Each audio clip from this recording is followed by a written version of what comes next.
Hello students, welcome to our APS classes, and as all we know that this is our foundation course.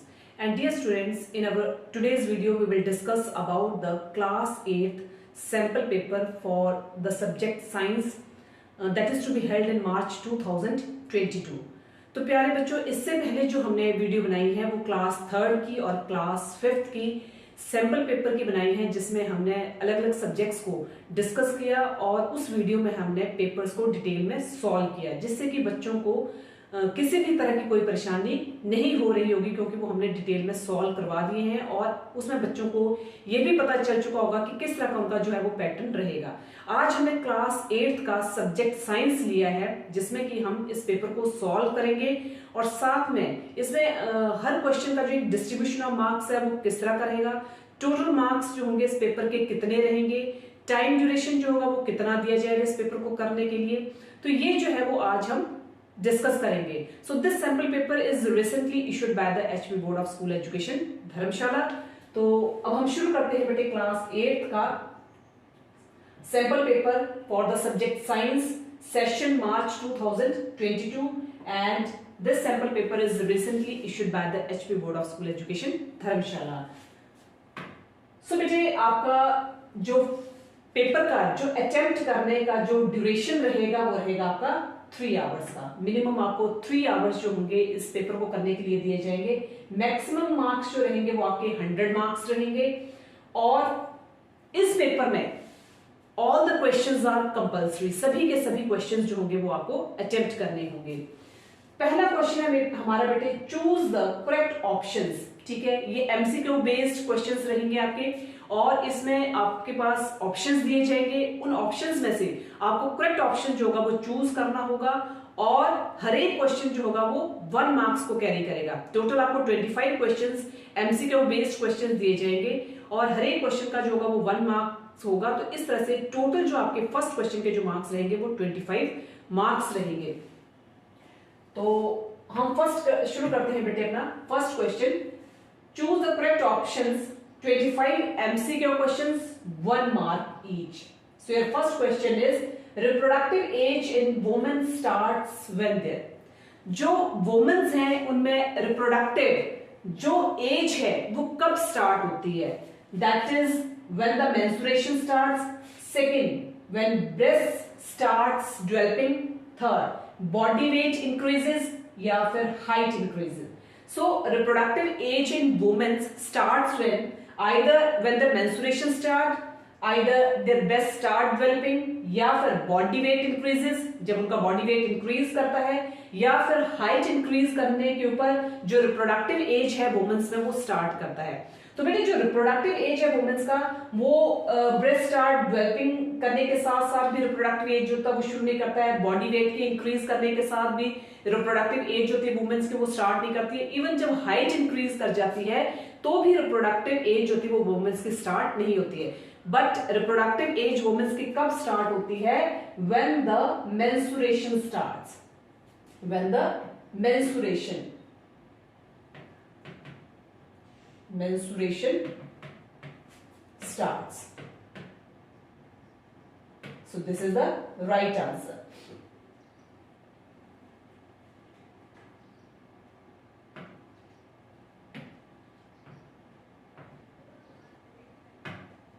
Menstruation, ठीक है, menstruation starts. तो बेटे reproductive age women's में कब start होता है? When there menstruation starts, at that time we can say that the reproductive age starts in case of the womens. Next question, following of these is a female hormone. आपके पास different hormones दिए गए हैं, उन hormones में से आपको female hormone जो है वो चूज करना है। Number 1 is estrogen, second one is cytokinin, third one is progesterone and fourth one is thyroxine. तो बेटे जो इसमें फीमेल हार्मोन है that is estrogen. Estrogen is a female hormone, where cytokinin is a plant hormone. वो आपका female hormone नहीं है, but estrogen is a female hormone. So this is the right answer for the question number 2.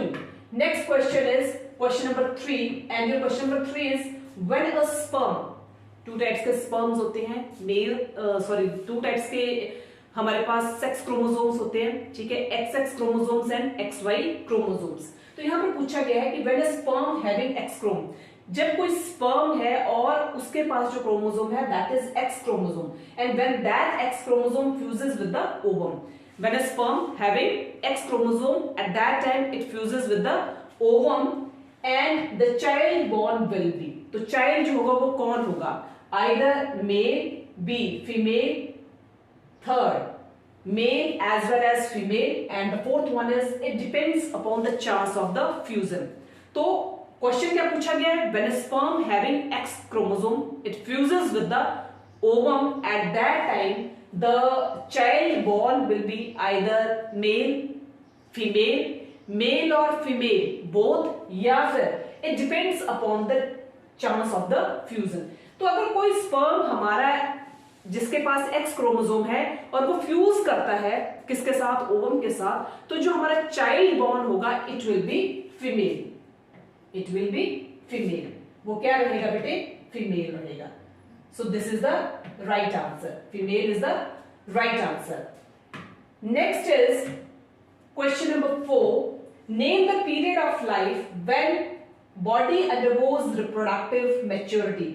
आपने उस period को mention करना है, life का वो पीरियड, उसका नाम बताना है आपने जहां पर हमारी बॉडी जो होती है it undergoes the reproductive maturity, तो आपको उस पीरियड का नाम बताना है। And the periods are either childhood period, adolescence period, old age या फिर टॉडलर स्टेज। फिर से मैं क्वेश्चन रिपीट कर रही हूं, नेम द पीरियड, आपको उस पीरियड का नाम बताना है, name the period of life, ठीक है, at which the body undergoes reproductive maturity, and your periods are either childhood period, adolescence period, old age या फिर toddler stage। तो इसमें से जो बेटा हमारा जो पीरियड है लाइफ का, जब हमारी बॉडी जो होती है it undergoes reproductive maturity and that period is known as adolescence, उस पीरियड को हम लोग क्या कहते हैं बेटे, adolescence।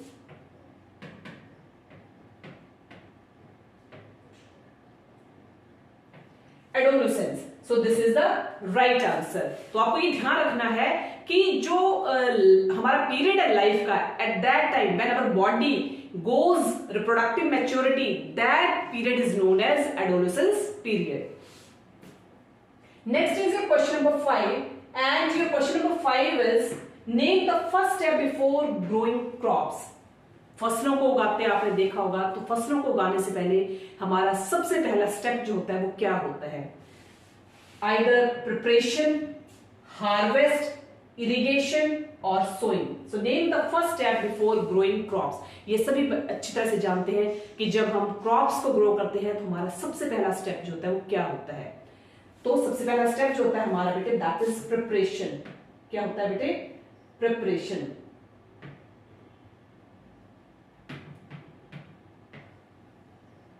Preparation is the first step. Preparation is the first step before growing crops. फसलों को उगाने से पहले सबसे पहले हम क्या करते हैं, हमको प्रिपेयर करते हैं। So preparation is the first step. So बेटा next question is question number 6, and your question number 6 is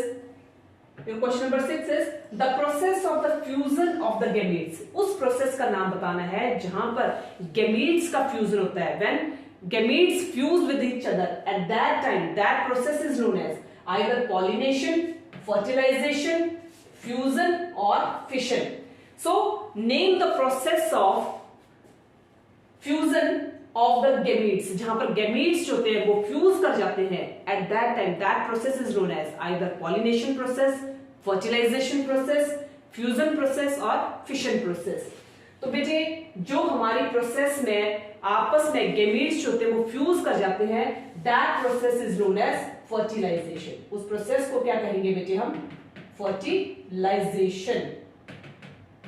that process is known as fertilization। so this is the right answer। so second is the right answer for the question number 6। next आपका question है बेटे आपका question number 7, the book which gives information about extinct species। ऐसी book जो हमें information देती है extinct species की, जो स्पीशीज हमारी लुप्त हो गई हैं, उन स्पीशीज की हमें क्या देती है, जानकारी देती है। That book is known as, option A is red data book, second one is yellow data book, third one is green data book and the fourth one is data book. चार options दी गई है। The book which gives information about the extinct species and your options are red data book, yellow data book, या फिर आपकी green data book and the last one is the data book.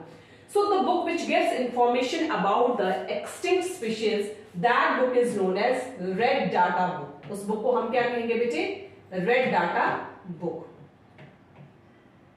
So this is the right answer. Now shift to the question number 8 and your question number 8 is which of the following is made of thermoplastic? कौन सी चीजें आपकी ऐसी हैं जो thermoplastic से मिलकर बनी हुई हैं? Option first is saucepan handle, B handle of cooker, third handle of iron and the fourth one is mug bucket plastic. So which of the following is made of thermoplastic? Options are saucepan handle है, handle of cooker है, handle of iron है. तो ये तो चीजें बेटे आपकी thermoplastic नहीं है.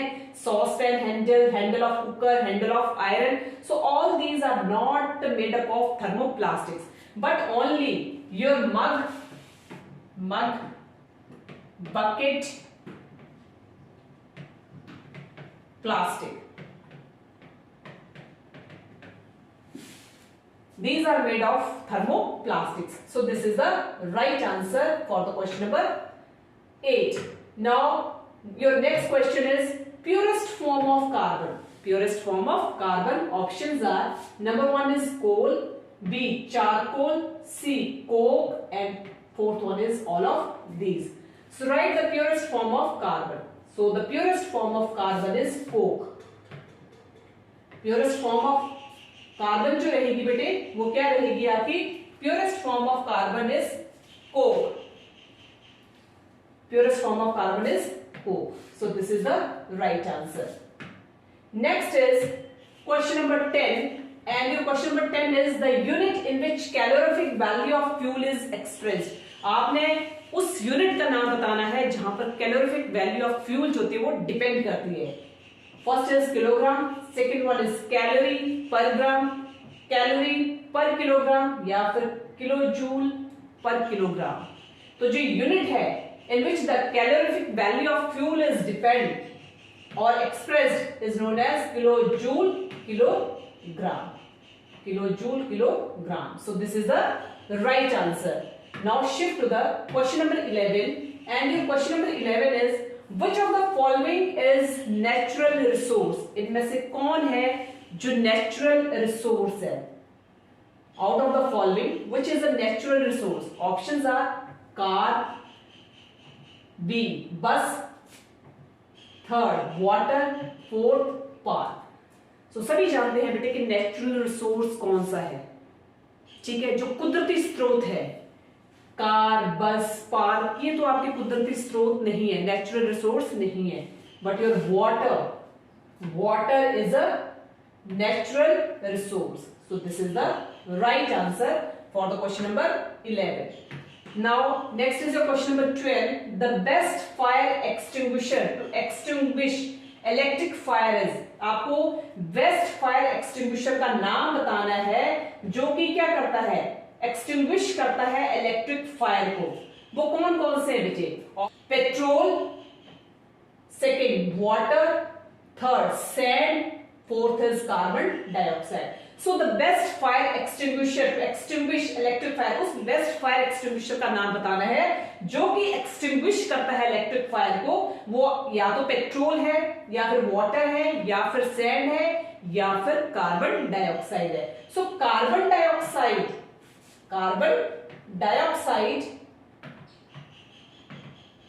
is the best fire extinguisher to extinguish electric fire. So this is the right answer. Now shift to the question number 13 and your question number 13 is what type of combustion burning of wood is? What type of combustion of burning of wood is? Option 1 is slow combustion, B explosion, third phosphorescence या फिर none of these. तो इसमें जो आपकी burning of would है ये किस तरह की कंबर्शन है, या तो स्लो कंबर्शन है, एक्सप्लोजन है, फॉस्फोरेसेंस है या फिर नन ऑफ दीज है। तो जो हमारी कंबर्शन है बर्निंग ऑफ वुड की दैट इज स्लो कंबर्शन। ये क्या है, slow combustion, slow combustion. So this is the right answer. Next is question number 14 and your question number 14 is rayon is different from synthetic fibre. किस तरह से rayon जो है वो डिफरेंट है सिंथेटिक फाइबर से। ऑप्शंस दी गई हैं, it has silk like appearance, B it is obtained from the wood pulp, third it's fibre can also be woven into those of natural fibre, last all of these या all of the above. So rayon is different from the synthetic fiber because it is obtained from the wood pulp. So on the behalf of that reason rayon is totally different from the synthetic fiber, क्योंकि ये हमें कहां से obtained होती है, it is obtained from the wood pulp. This is the right answer. It is obtained from the wood pulp.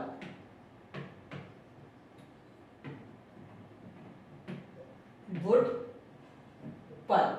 So this is the right answer. Next is angle of incidence is equal to the angle of reflection. कब हमारा angle of incidence जो है किस तरह से वो हम कह सकते हैं कि it is equal to the angle of reflection. Always equal होता है, समटाइम्स इक्वल होता है, अंडर स्पेशल कंडीशंस पर हमारा एंगल ऑफ इंसिडेंस जो होता है that is equal to angle of reflection, या फिर नेवर, वो कभी भी एंगल ऑफ इंसिडेंस जो होता है that is never equal to the angle of reflection. But here angle of incidence जो होता है it is always equal to the angle of reflection. Always is the right answer, always. So angle of incidence is always equal to the angle of reflection. So it is the right answer.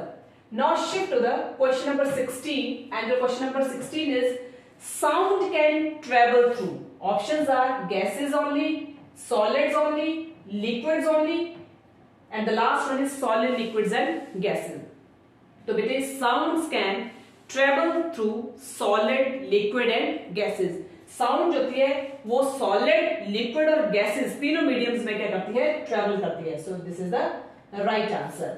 Options are solid, liquid and gases. So this is the right answer.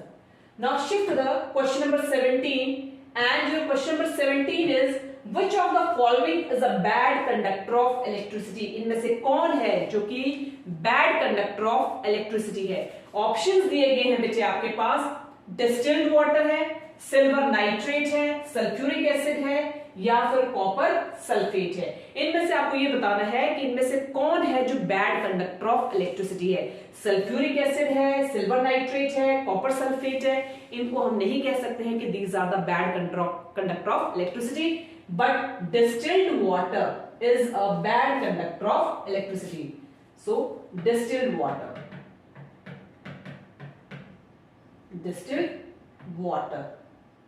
is a bad conductor of electricity. Now shift to the question number 18 and your question number 18 is an electric current can produce. Electric current जो है वो कौन सी चीजों को produce करता है, कौन से इफेक्ट्स को प्रोड्यूस करता है, heating effect, chemical effect, magnetic effect या फिर ऑल ऑफ दीज। सो बेटा an electric current can always produce magnetic effect, heating effect as well as chemical effect. तो इस तरह से ये सारे के सारे इफेक्ट्स को प्रोड्यूस करता है an electric current. It can produce all the effects, heating effect, chemical effect as well as magnetic effect. So here बेटा all of these is the right answer.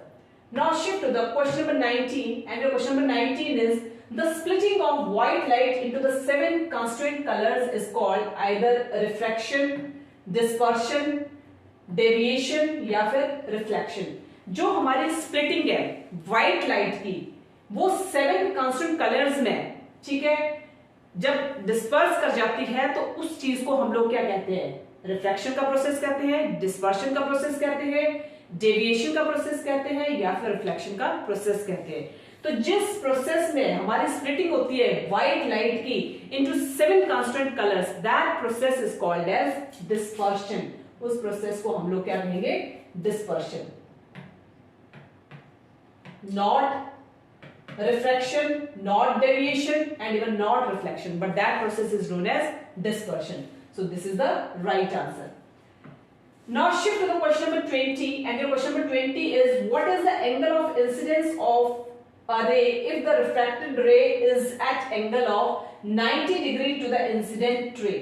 तो वो angle of incidence क्या रहेगा उस ray का if the refracted ray is at an angle of 90 degree to the incident ray? At that time that angle is half of the 90 degree. तो वो हमारा option दिए गए हैं 60 डिग्री है, 45 डिग्री है, 90 डिग्री है, या फिर 180 डिग्री है। तो जो एंगल ऑफ इंसिडेंस रे हमारा रहेगा, इंसिडेंस ऑफ रे का बेटे, जब रिफ्रैक्टेड रे जो होती है हमारी is at an angle of 90 degree to the incident ray, at that time the angle is 45 degree. उस टाइम पर जो हमारा एंगल ऑफ इंसिडेंस बनेगा that is 45 degree. Next is question number 21. Which of the following is not a greenhouse gas? आपके पास 4 gases दी गई हैं, उनमें से आपको चूज करना है कि कौन सी गैस आपकी ऐसी है जो ग्रीन हाउस गैस नहीं है। Option 1 is carbon dioxide, B sulphur dioxide, third methane, and fourth is nitrogen. तो carbon dioxide, sulphur dioxide, methane, all these gases are constitute in the greenhouse gas, but only nitrogen is the gas which is not used in the greenhouse gas. So it is not a greenhouse gas, nitrogen. So this is the right answer. Now shift to the question number 22, and the question number 22 is, which of the following causes water pollution? इनमें से कौन है जो water pollution को cause करता है? By sewage, due to fertilizers, insecticides and biocides, by both of the above, and fourth one is both processes don't causes pollution. So which of the following causes water pollution? तो इनमें से कौन है जो water pollution को cause करता है? Sewage के द्वारा भी water pollution cause होता है आपका, ड्यू टू फर्टिलाइजर्स, जब हम फर्टिलाइजर्स का यूज करते हैं तो भी आपका वाटर पॉल्यूशन कॉज होगा, इंसेक्टिसाइड्स का यूज करेंगे तो भी वाटर पॉल्यूशन कॉज होगा, या फिर हम बायोसाइड्स का यूज करते हैं तो भी वाटर पॉल्यूशन कॉज होता है। तो यहाँ पर जो आपका वाटर पॉल्यूशन जो कॉज हो रहा है वो सीवेज के द्वारा भी हो रहा है, बोथ बाय द इंसेक्टिसाइड्स, उसके बाद आपके फर्टिलाइजर्स या फिर biocides. So here by both of the above, sewage, fertilisers, insecticides as well as biocides, all these cause the water pollution. So here this is the right answer by both of above, by both of above. So this is the right answer. Next is the question number 23, and your question number 23 is, which of the following is not a member of the solar system? आपके पास options दी गई हैं, उनमें से आपको ये बताना है कि उनमें से कौन सा ऐसा एक मेंबर है जो कि सोलर सिस्टम का मेंबर नहीं है। एस्टेरॉइड है, सैटेलाइट है, कंसोलेशन है, या फिर अर्थ है। तो बेटे आपको पता है कि सोलर सिस्टम है, सैटेलाइट, कंसोलेशन, ठीक है, अर्थ, ये जो है आपके सोलर सिस्टम में आपके जो मेंबर्स हमने बताने हैं कि कौन कौन से आपके ऐसे हैं जो कि मेंबर नहीं है सोलर सिस्टम के। तो आपका सिर्फ और सिर्फ एस्टेरॉइड जो है, it is not a member of the solar system. So an asteroid,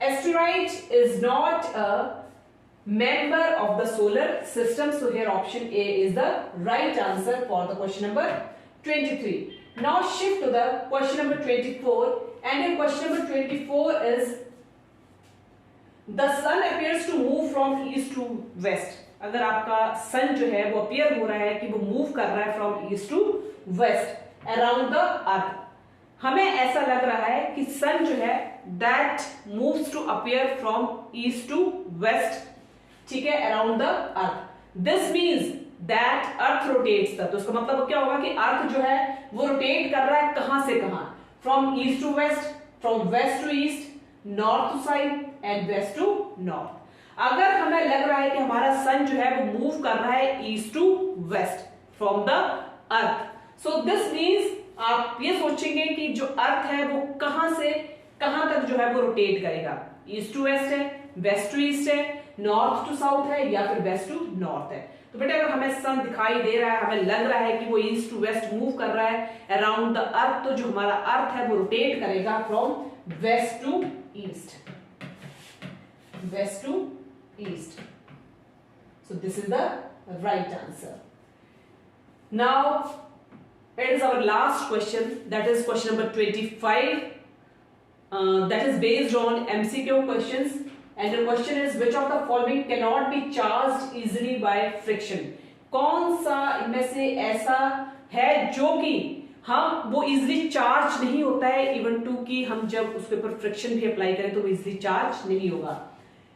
plastic scale जैसे फ्रिक्शन करते हैं तो वो इजिली चार्ज हो जाता है, कॉपर रॉड, इन्फ्लेटेड बैलून को भी अगर हम फ्रिक्शन अप्लाई करते हैं तो वो भी चार्ज हो जाता है, वुलन क्लॉथ है अगर उसके ऊपर हम फ्रिक्शन अप्लाई करें तो वो भी क्या हो जाता है, चार्ज हो जाता है। But only copper rod is not easily charge when we apply friction, copper rod. So this is the right answer. So here बेटा we complete important 25 MCQ questions for the class 8. Now shift to the question number 2, और इस question के total जो आपके marks रहेंगे बेटे वो रहेंगे 25 मार्क्स। नेक्स्ट हमारा क्वेश्चन आता है क्वेश्चन नंबर 2, जो कि आपका fill in the blanks based है। ठीक है, हर एक फिल इन द ब्लैंक्स के आपके 1 मार्क्स होंगे, टोटल आपको 5 फिल इन द ब्लैंक्स करने हैं, तो इस तरह से टोटल मार्क्स जो रहेंगे इनके वो रहेंगे आपके 5 मार्क्स। पहला फिल इन द ब्लैंक्स है friction opposes the dash between surfaces in contact with each other. It is your question number 2. So friction opposes the motion. Friction opposes the motion between the surfaces in contact with each other. Second आपका fill up जो है बेटे, alcohol is produced with the help of, alcohol is produced with the help of yeast. Alcohol is produced with the help of yeast. Third है a place where animals are protected in their natural habitat. एक ऐसा place जहां पर हम animals को protect करते हैं उनके नेचुरल हैबिटेट में, and that is called as sanctuaries. उसको हम क्या कहेंगे बेटे, उसको हम कहेंगे centuries.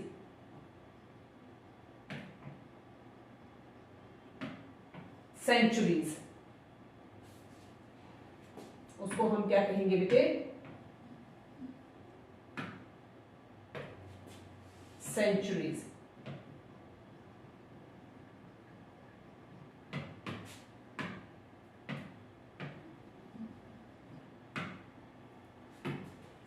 Next is the same kind of plants grown and cultivated on a large scale at a place is called crop। उसको हम क्या कहेंगे बेटे, क्रॉप कहेंगे। ऐसे प्लेस जहां पर सेम काइंड्स के प्लांट्स होते हैं वो ग्रोन किए जाते हैं और फिर ग्रो करने के बाद उनको कल्टीवेट किया जाता है लार्ज स्केल पर, that is called as crop. Last, the passage of an electric current through a solution causes chemical effect, causes chemical effect. तो इस तरह से बेटे क्वेश्चन नंबर 2 जो है आपका fill in the blanks based है। 5 फिल इन द ब्लैंक्स आपको दिए जाएंगे, हर एक फिल इन द ब्लैंक्स का जो होगा वो 1 मार्क्स होगा, तो इस तरह से टोटल जो मार्क्स रहेंगे क्वेश्चन नंबर 2 के वो रहेंगे 5 marks. Next is your question number 3, and your question number 3 is indicate whether the following statements are true or false। तो क्वेश्चन नंबर 3 जो है आपका ट्रू और फॉल्स बेस्ड है, ये भी आपके 5 ट्रू और फॉल्स दिए जाएंगे, हर एक ट्रू और फॉल्स का जो होगा वो 1 मार्क्स रहेगा, तो टोटल 5 ट्रू और फॉल्स अटेम्प्ट करने हैं आपको, तो इस तरह से इस क्वेश्चन के जो टोटल मार्क्स रहेंगे वो 5 मार्क्स रहेंगे। तो पहला जो हमारा ट्रू और फॉल्स है बेटे वो है sound can not travel in a vacuum. बिल्कुल सही है, साउंड जो है वो वैक्यूम में ट्रेवल नहीं करती है, so this is true. Next is earthquake can be predicted in advance. Wrong है, बिकॉज अर्थक्वेक कैनॉट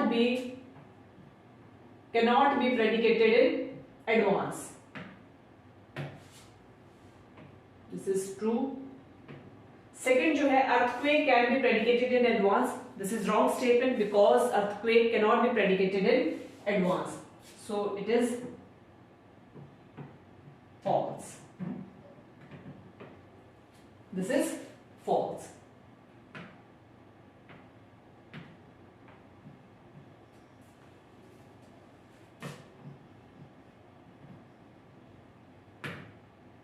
पहली स्टेटमेंट जो थी बेटे sound can not travel in a vacuum, this is true. Second था earthquake can be predicted in advance, so this is false, ये false statement है आपका, note कर ले। Now shift to the third fill up, and your third fill up is lightning conductor can not protect a building from lightning, this is again false, ये भी false है आपका। Next, kerosene oil is not a fossil fuel, this is wrong because यहां पर कहा जा रहा है कि kerosene oil is not a fossil fuel, so this is false. Next, insect is an artificial satellite, so this is true. तो बेटे इनको यहां पर आप नोट कर सकते हैं, नोट कर ले, इन ट्रू और फॉल्स को सारे आप नोट कर सकते हैं, ठीक है। अब नेक्स्ट क्वेश्चन है आपका question number 4, and this question number 4 is match column 1 with column 2। दो कॉलम्स दिए गए हैं आपके पास, this is column 1 and this is column 2।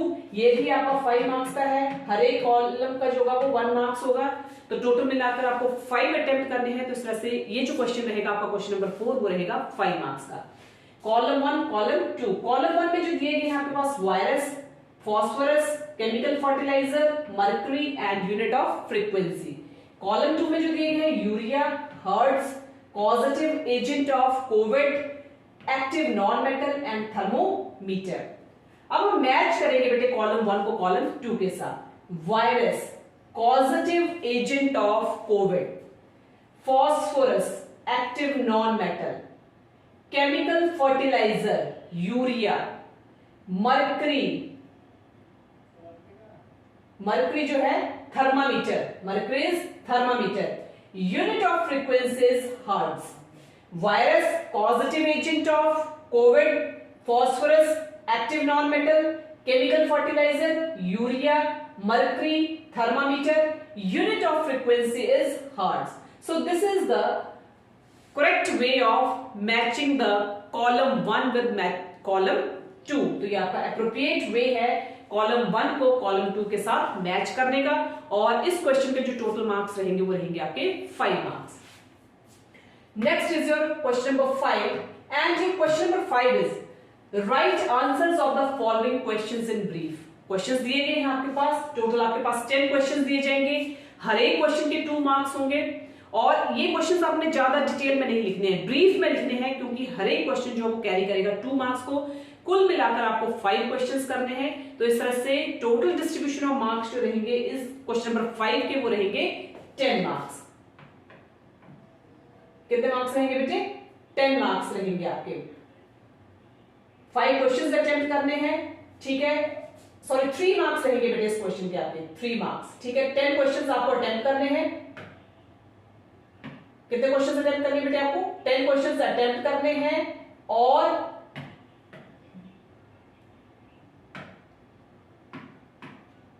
Total कितने क्वेश्चंस अटेम्प्ट करने हैं बेटे आपको? 10 क्वेश्चंस अटेम्प्ट करने हैं, हर एक क्वेश्चन के 3 मार्क्स होंगे, तो टोटल कुल मिलाकर जो आपके क्वेश्चंस बनेंगे 10 क्वेश्चंस बनेंगे, और जो डिस्ट्रीब्यूशन ऑफ मार्क्स रहेगा वो 30 मार्क्स का रहेगा। पहला क्वेश्चन है आपका, what are the advantages of using CNG and LPG as a fuels. LPG is liquefied petroleum gas, CNG is compressed natural gas. तो इनकी क्या एडवांटेजेस है, इनको जब हम एज अ फ्यूल के तौर पर यूज करते हैं, वो चाहे सीएनजी है या एलपीजी है।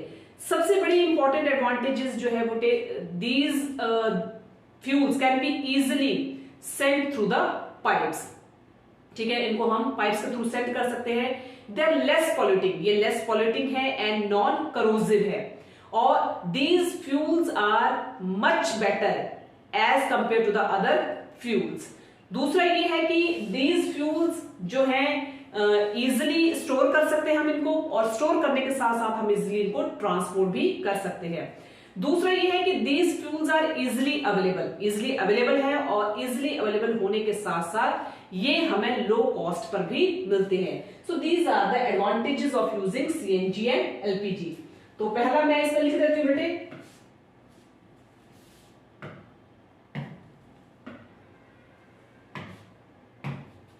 पहला जो रहेगा, these can be sent through pipes easily.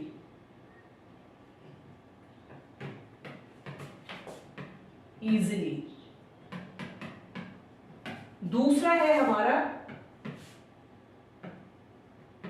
these are less polluting.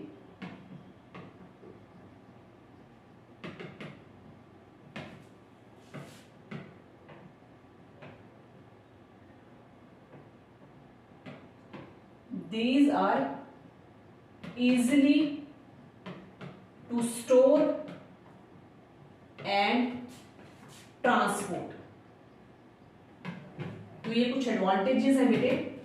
एक तो इसको हम इजिली सेंड कर सकते हैं through the pipes, less polluting है, इजिली हम इनको स्टोर कर सकते हैं और ट्रांसपोर्ट कर सकते हैं, और दूसरा ये कहा मैंने कि ये इजिली अवेलेबल है हर जगह पर, और साथ साथ में ये इनकी कॉस्ट जो है वो काफी लो है।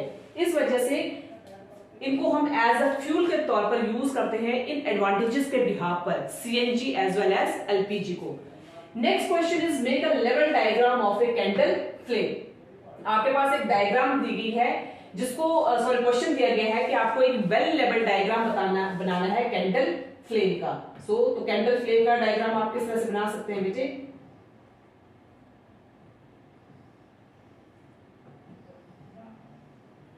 So this is the diagram of the candle flame, जिसमें हम जोन्स ऑफ फ्लेम को शो करेंगे। जोन्स ऑफ फ्लेम कौन कौन सी जोन्स है बेटे इसमें? जो this is the dark innermost zone, सबसे अंदर वाली जोन है, सबसे डार्क होती है। उसे बाहर वाली जो है दैट इज ल्यूमिनस जोन, और जो सबसे बाहर वाली है that is non luminous outer zone. So this is the लेवल diagram of a candle flame. Next question is explain how carbon dioxide is able to control fire. आपको यह सिद्ध करना है कि किस तरह से कार्बन डाइऑक्साइड गैस जो है it is able to control the fire. तो सबसे पहली बात ये बेटे कि carbon dioxide gas is much heavier than the air. सबसे पहली बात जो आपको ध्यान रखने योग्य बात है वो ये है कि carbon dioxide gas is much heavier then air. जब वो ज्यादा हैवी है तो इस वजह से सो इट फॉर्म्स एन एनवेल्प, इस वजह से वो एक एनवेल्प बना देती है around the burning fire and this cuts off the supply of oxygen. जब वो एक एनवेल्प बना देती है अराउंड द बर्निंग फायर तो उस वजह से ये कट ऑफ कर देती है सप्लाई ऑफ द ऑक्सीजन, और उस वजह से जो ऑक्सीजन की सप्लाई है वो वहां तक नहीं पहुंच पाती है एंड फायर स्टॉप्स बर्निंग, और उस वजह से जो फायर है वो जलना बंद हो जाती है। Fire stops burning and gets in control, और इस वजह से वो कंट्रोल हो जाती है। तो इस वजह से जो कार्बन डाइऑक्साइड गैस है it is able to control the fire, या फायर कंट्रोल करने में वो हेल्प करती है, क्योंकि जो कार्बन डाइऑक्साइड गैस है it is much heavier than the air, so it forms an envelope around the burning fire. This cuts off the envelope of the oxygen supply gas and it controls or it stops the fire। इस वजह से वो fire को क्या कर देते हैं? Control करती है। इस वजह से कार्बन डाइऑक्साइड गैस जो है it always uses to control the fire. Next question जो है बेटे आपका, why reproduction is important for living beings. Reproduction का प्रोसेस जो है वो क्यों इंपॉर्टेंट है लिविंग बीइंग्स के लिए? As all we know that reproduction is the process ability to produce young ones. That process is known as reproduction. अब reproduction का process जो है वो living organisms के लिए, living beings के लिए क्यों जरूरी है?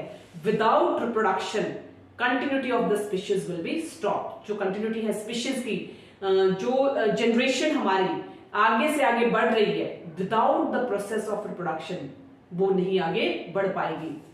तो reproduction, it is the ability to produce the young ones को प्रोड्यूस करती है, that process is known as reproduction.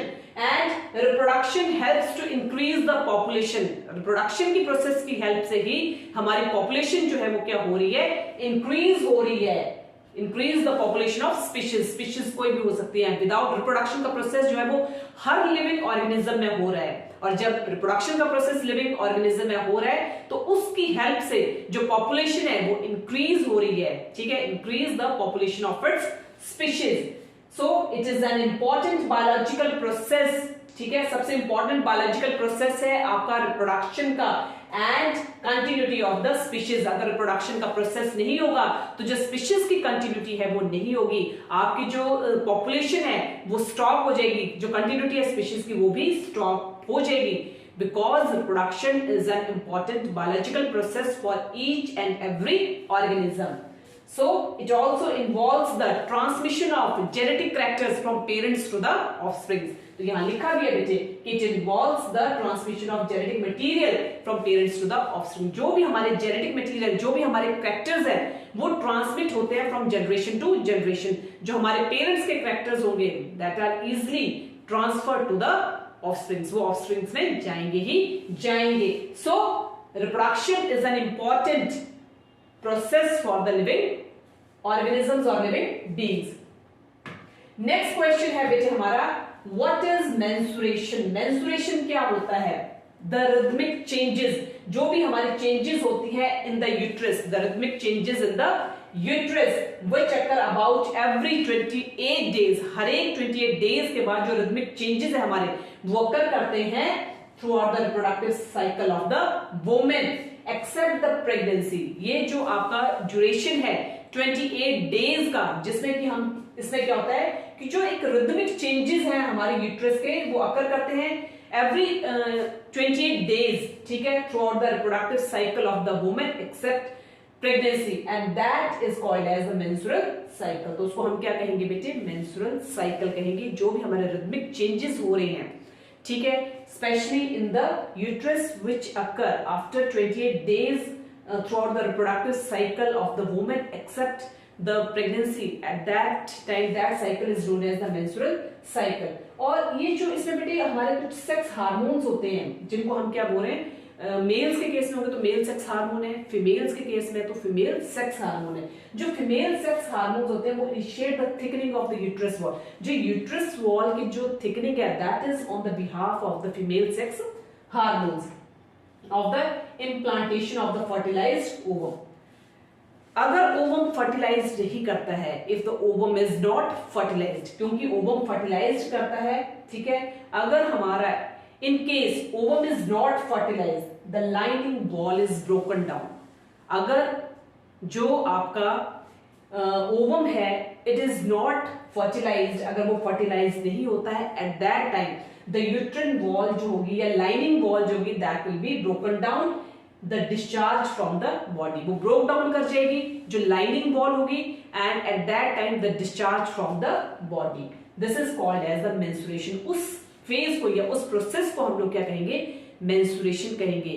वो कब कहेंगे, जब हमारा ovum is not fertilized, at that time the lining wall is broken and discharged from the body, and that process is known as the menstruation process. अब normally जो menstrual cycle होती है कब स्टार्ट होती है और कब खत्म होती है, इसका भी एक ड्यूरेशन है। So the menstrual cycle normally starts at the age of 13 to 14 years या 10 to 14 ईयर्स के बीच में। जो स्टार्ट है हमारा मेंस्ट्रुअल साइकिल का that is from 10 to 14 years, 10 to 14 years.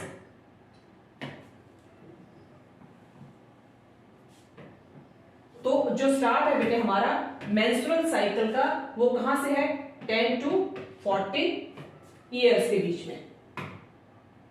Start from 10 to 14 years, और जो एंड है बेटे इसका दैट इज 45 to 50 ईयर्स के बीच में। तो ये आपको ध्यान रखने योग्य बात है कि मेंस्ट्रुएशन क्या होता है, जब हमारा ovum is not fertilised at that time the lining wall is broken down and discharge from the body, and the menstrual cycle starts from 10 to 14 years and ends at the age of 45 to 50 years. तो इसमें जो होता है starting जो है that is menstrual, and जब वो stop कर जाती है that phase is known as menopause. Next is question number 6, and your question number 6 is write a note on the secondary sexual characters. एक छोटा ब्रीफ नोट लिखना है आपको सेकेंडरी सेक्सुअल कैरेक्टर्स के ऊपर कि सेकेंडरी सेक्सुअल कैरेक्टर्स क्या होते हैं. सेकेंडरी सेक्सुअल कैरेक्टर्स क्या होते हैं? अब हमें पता है बेटे testis and ovaries are the sex characters of the human beings. ठीक है, या रिप्रोडक्टिव ऑर्गन्स हैं मेल्स और फीमेल्स के. तो जो टेस्टिस है this is the male reproductive organ, और जो ओवरीज हैं that is the female reproductive organ. तो यहां पर हमें पता है कि testis and ovaries they are the reproductive organs of the males and the female. Testis जो है वो रिप्रोडक्टिव ऑर्गन है मेल का, और जो ओवरीज है that is the reproductive organ of the female, वो फीमेल का रिप्रोडक्टिव ऑर्गन है. मेल्स जो होते हैं वो प्रोड्यूस करते हैं गैमीट्स को. Males produce the gametes that is sperms and females produce ova. जो मेल्स है वो क्या प्रोड्यूस करते हैं बेटे? वो प्रोड्यूस करते हैं गैमीट्स दैट इज स्पर्म्स, और जो फीमेल्स प्रोड्यूस करते हैं दैट इज ओवा. ये ओवा लिखा हुआ है. In girls breast begins to develop. ठीक है, एट द प्यूबर्टी, जब प्यूबर्टी का ड्यूरेशन आता है गर्ल्स के केस में, at that time breast begins to develop. Boys begins to grow facial hair. जो बॉयज हैं उनके फेशियल हेयर जो होते हैं at that time it begins to grow. Moustache and beard. Since these features helps to distinguish males from the females, these are the sufficient features on the behalf of that we can easily distinguish or we can easily differentiate males from the females. लिखा भी है बेटे यहाँ पर. So they are called as the secondary sexual characters. इस वजह से हम इनको क्या कहते हैं? secondary sexual characters, जिसके बिहार पर हम मेल्स को इजिली डिफरेंशिएट कर सकते हैं फीमेल से. तो उन कैरेक्टर्स को हम लोग क्या कहते हैं? Secondary sexual characters. इसको आप नोट कर सकते हैं बेटे, secondary sexual characters. Boys also develop hair on their chest. ठीक है, this is the again sexual character. In both boys and girls hairs develops under the arms. ये दोनों के केसेस में both the boys as well as girls they develop hairs under the arms in the region of above the thighs as well as pubic region. So these are the this is a special brief note on the secondary sexual characters. Next is question number 7, and your question number 7 is what is the reason of keeping sodium and potassium dipped under kerosene oil? क्या reason है जिसके बिहार पर हमें sodium और potassium जो है they kept under the kerosene oil, हम उनको केरोसिन ऑयल के अंदर ही रखते हैं. There is some specific reason behind it.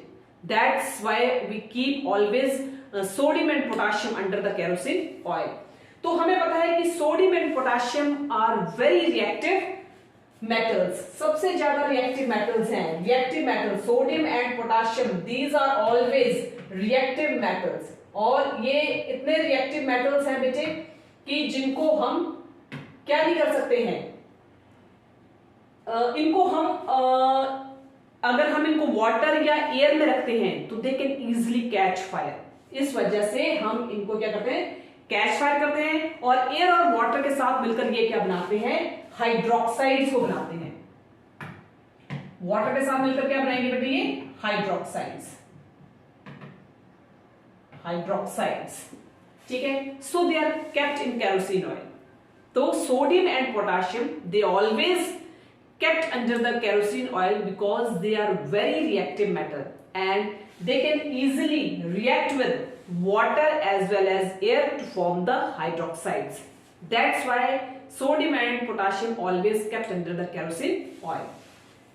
Your next question is question number 8. Suppose Ramesh has been sitting in the classroom and he feels the vibration on floor and feels as if his fan is oscillating. What type of situation is this? Suppose करें रमेश जो है he is sitting in the classroom and he feels the vibration of the floor की वो vibration को feel कर रहा है and feels as if the fan is oscillating, और ऐसा फील कर रहा है कि fan is oscillating. What type of situation in this? कौन सी सिचुएशन है वहां पर? What should Ramesh do in this situation? उस सिचुएशन में रमेश जो होगा वो क्या करेगा? तो in this situation earthquake is about to strike. ऐसी सिचुएशन में क्या कह सकते हैं कि earthquake is to strike. In this situation Ramesh को फॉलोइंग स्टेप्स जो होंगे वो उसको फॉलो करने पड़ेंगे. He hide himself under the table as well as under the chair. उसको अपने आप को हाइड करना है या शेल्टर लेना है अंडर द टेबल और अंडर द चेयर. ये तो फर्स्ट स्टेप हो गया कि वो अपने आप को शेल्टर देगा अंडर द टेबल या फिर under the chair and remain there till the shaking stops, और वो अपने आप को वहां तब तक रखेगा जब तक शेकिंग जो वो स्टॉप नहीं होती है. दूसरा point, stay away from the tall and heavy. अपने आप को वो क्या करे? दूर कर ले. Stay away from the tall and heavy objects that may fall on him. उन ऑब्जेक्ट से जो टॉल है या हैवी है उन ऑब्जेक्ट से वो अपने आप को दूर ले जाए जिससे कि वो जो टॉल या हैवी ऑब्जेक्ट है वो उसके ऊपर ना गिरे. Third, if he is in the bed, अगर वो बेड के ऊपर है then he should not get up, वो वहां से ना जाए and should protect his head with pillow, और अपने हेड को जो है वो किस चीज से प्रोटेक्ट करे? And protect his head with the pillow, और पिलो के साथ वो अपने हेड को क्या करे? प्रोटेक्ट करे. So these are the some situations or some situation that at that time Ramesh should take the following steps for his protection against the earthquake damage. Next is your question number 9, and your question number 9 is, suppose you are inside a dark room. Are you able to see the objects in the room? Can you see the objects outside the room? Explain. Suppose करें आप एक dark room के अंदर हैं, उस dark room के अंदर जो ऑब्जेक्ट्स हैं क्या आप उनको देख पाएंगे? Can you see the objects outside the room? क्या आप जो रूम से बाहर ऑब्जेक्ट्स हैं उनको देख पाएंगे? Explain. आपको वही चीज जो इसने एक्सप्लेन कर दी है. We can see an object only when either light falling on the object. अगर हम डार्क रूम में हैं तो ये बात तो निश्चित है, ठीक है, डेफिनेट है कि हम उन ऑब्जेक्ट्स को तभी देख पाएंगे जब उनके ऊपर क्या करेगी? लाइट फॉल करेगी. So we can see the objects only when either light falling on the object is reflected or light is emitted by the object, या फिर light is emitted by the object. An object lying in the dark room, अगर कोई object आपका dark room में लाई कर रहा है, at that time it cannot be seen. वो हमें पता है कि कोई ऑब्जेक्ट अगर आपका डार्क रूम में लाई कर रहा है, at that time we cannot see that object. क्यों नहीं देख सकते हम उस ऑब्जेक्ट को? Because if no light is emitted by it, also no light falls in. अगर वहां से कोई लाइट एमिट नहीं हो रही उस ऑब्जेक्ट से, that means at that time no light falls on it. तो उसके ऊपर कोई भी लाइट जो भी वो भी फॉल नहीं करेगी. So object outside the room can easily be seen. हम जो ऑब्जेक्ट है रूम के बाहर हम उसको इजिली देख सकते हैं. हम उस ऑब्जेक्ट को रूम के बाहर जो उनको कैसे देख सकते हैं? If there is light outside the room or object emitting their own light. अगर हम जो रूम के बाहर जो ऑब्जेक्ट्स हैं उनको हम इजीली देख सकते हैं क्योंकि जो लाइट आउटसाइड द रूम है या ऑब्जेक्ट के ऊपर जो लाइट इमिट कर रही है उसकी हेल्प से हम उन ऑब्जेक्ट्स को जो है वो इजीली देख सकते हैं. Next is your question number 10, and your question number 10 is what is constellation? Constellation क्या होता है? Name any two constellations. के लिए दो कंसोलेशंस के नाम बताने हैं. So constellation are small group of stars appearing in the space. Constellation are a small group of stars appearing in the space in specific shape and all the stars of a group always stay together and their position are fixed relative to each other, and the major constellations are Ursa Major and Orion. These are the major two constellations, that is Ursa Major और second one कौन सी है बेटे? Ursa Major, and the second one is the Orion. Ursa Major and Orion. Next question is question number 6. Right answer the following questions. तो यहाँ पर बेटे आपके 10 questions जो थे वो कंप्लीट हो गए हैं. हर एक क्वेश्चन के 3 मार्क्स हैं. टोटल जो मार्क्स रहेंगे इस क्वेश्चन के वो रहेंगे आपके 30 मार्क्स. ये ब्रीफ आंसर क्वेश्चंस थे आपके जिसमें आपको ज्यादा डिटेल में नहीं लिखना है. तो टोटल जो रहेंगे 10 क्वेश्चंस, और 10 क्वेश्चंस के जो टोटल मार्क्स रहेंगे वो 30 मार्क्स रहेंगे।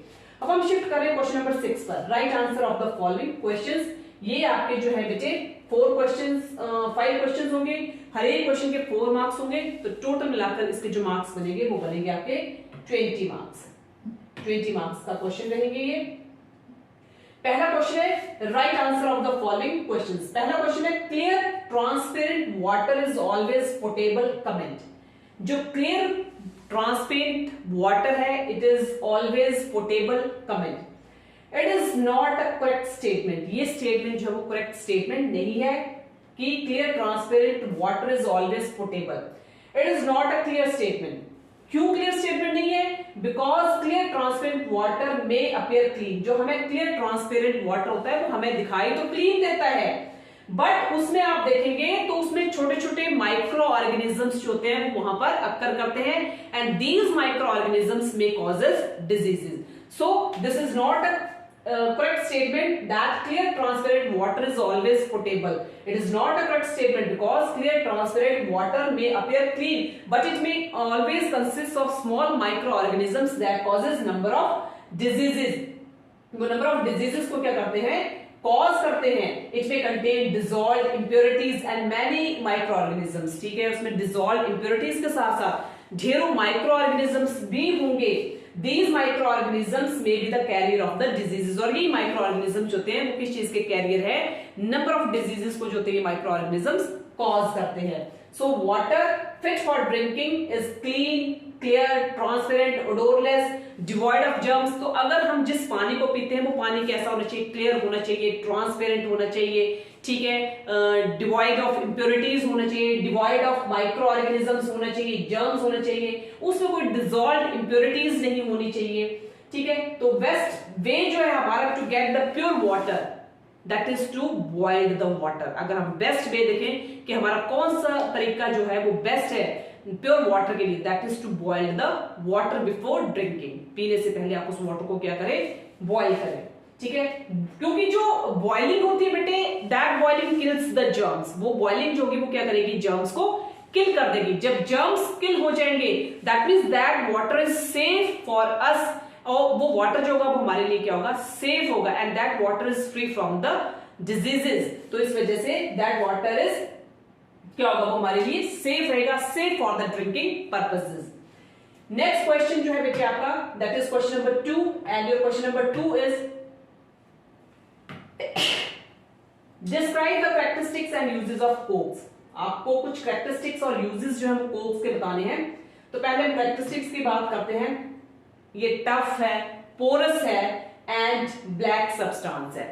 Tough, porous and black substance. It is the purest form of the carbon. Carbon की जो प्योरेस्ट फॉर्म है that is coke. Next uses of coke कहां यूज होता है? It is used in the manufacturing of artificial graphite. Second, it is used in the manufacture of calcium carbonate, ठीक है, not carbonate but calcium carbide. ये कहां पर use होता है? कैल्शियम कार्बाइड के मैन्युफैक्चरिंग के लिए यूज होता है। Required for manufacture of acetylene gas, ठीक है, acetic acid as well as PVC, इन सब के लिए ये क्या होता है? यूज होता है। It is use in the manufacture of water gas. Water gas की मैन्युफैक्चरिंग के लिए भी कोक जो है वो यूज होता है, and producer gas, water gas as well as producer gas की मैन्युफैक्चरिंग के लिए जो यूज होता है that is coke, and it is an important fuel. सबसे इंपॉर्टेंट जो इसका यूज है, it is used as a fuel. Next is it is used to extract metals like copper, iron, zinc, lead etcetera from their ores. Next, since coke does not produce any smoke, अपने आप में Coke कोई भी smoke जो है produce नहीं करता है, hence it is used as a household fuel. Next is question number 3, what are sex hormones and why are they named so?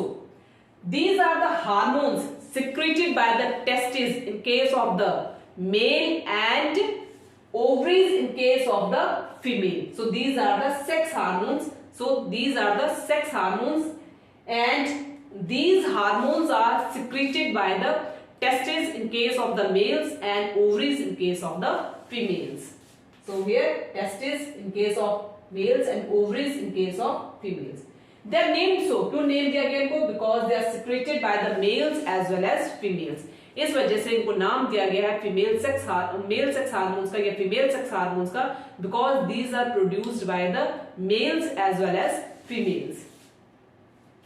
Mail sex hormones को हम क्या बोलते हैं बेटे? Testosterone, and female sex hormones को एस्ट्रोजन। मेल सेक्स हार्मोन जो होते हैं, अभी बताया मैंने, it is secreted by the testis, testis के द्वारा सिक्रीट होते हैं, they are secreted by the testis and it causes changes in the boys like beard, mustaches, as well as growth of the facial hair, and it also stimulate spermatogenesis, spermatogenesis की processes को भी stimulate करते हैं।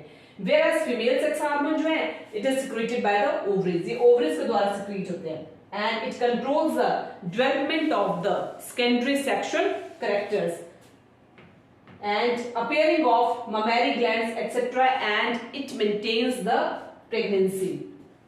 Next is your question number 4, and your question number 4 is list out various sources of noise pollution in your surrounding.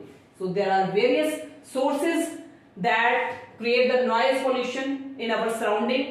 Number 1 is sound of vehicles, B loudspeakers, machines, bursting of crackers, desert coolers, as well as radio and televisions at high volume. All these are the various sources of the noise pollution that is in our surrounding. ठीक है, kitchen appliances है, hawkers है, ये सारे के सारे मिलकर क्या करते हैं? नॉइज पोल्यूशन को क्रिएट करते हैं। Next is question number 5, draw a well लेवल diagram of human I. This is the diagram of the human I, and in human I hear this is the blind spot. यहां पर जो चीज रहेगी बेटे वो आपकी क्या रहेगी? Blind spot. These are the optic nerves, these are the optic nerves. This is the blind spot, and here this is the yellow spot. इसको हम क्या कहेंगे बेटे? Yellow spot, and here this is the retina. ये आपका क्या है? Retina है। उसके बाद बेटे यहाँ पर जो मसल्स है, these are the ciliary muscles, इनको हम ciliary muscles बोलते हैं, ठीक है?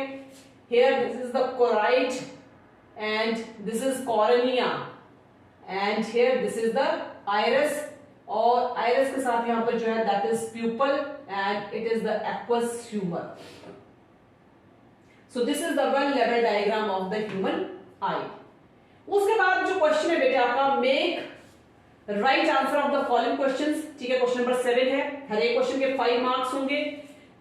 3 मार्क्स वाले क्वेश्चंस भी आपने कर लिए, जो कि 10 क्वेश्चंस आपको अटेम्प्ट करने होंगे। 4 मार्क्स के क्वेश्चन जो होंगे वो आपको 5 क्वेश्चंस करने होंगे, और अब क्वेश्चन नंबर 7 आ रहा है आपका, ठीक है, जो कि आपका 5 मार्क्स का है। Make sketches of animals and plant cells and state their differences. Plant cell और एनिमल सेल में डिफरेंस बताने हैं। This is your plant cell, this is your animal cell. तो प्लांट सेल और एनिमल सेल में difference क्या रहेंगे? 5 marks का क्वेश्चन रहेगा आपका ये। Plant cells have cell wall, and that cell wall is made up of cellulose, cellulose की मिलकर बनी होती है। Animal cells have no such walls, ठीक है? एनिमल सेल्स में कोई सेल वॉल नहीं होती है, and that cell wall is not made up of cellulose. Plant cells have chloroplast, plant cells में क्लोरोप्लास्ट होते हैं। Animal cells do not possess this chloroplast. Plant cells have thin cytoplasm and large vacuoles, whereas animals have thick cytoplasm and there are no vacuoles present in case of the animal cell.